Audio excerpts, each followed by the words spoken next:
बदकिस्मती की बात थी उस दौर के एक बजट सेशन का मैं हवाला दूंगी, जब इस साइड पर बैठी हुई वो जमात हुकूमत के अंदर बजट की किताबें ऑपोजिशन पर फेंक रही थी।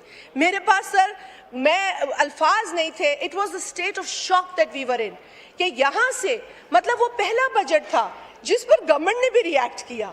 यानी कि वो शायद अंदर की फ्रस्ट्रेशन थी, क्योंकि इस शख्स को ये फॉलो करते हैं उसकी डिक्टेटोरियल माइंडसेट से ये सब वाकिफ हैं। दे ऑल नो कि वो शख्स कैबिनेट मीटिंग्स कैसे चलाता था, अब्रप्टली उठ जाता था कैबिनेट मीटिंग के साथ, कंक्लूड नहीं करता था, लोगों को हाथ नहीं देता था, सरिया में सब दे नो। जो इज्जतदार आदमी है वो कसम खा के मुझे कहे कि मैं गलत हूँ। अगर मैं गलत हूँ, देखिए इज्जत और बेइज्जती अल्लाह के हाथ में है।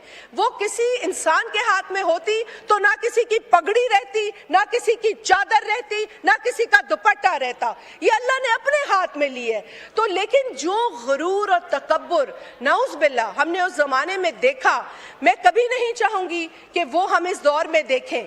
किसी के साथ ज्यादती नहीं होनी चाहिए, लेकिन जिन जिन के साथ ज्यादतियां हुई हैं कम से कम आज उसका इतराफ करें। आज माने वो बयानात गलत थे, आज कहें वो गलत था।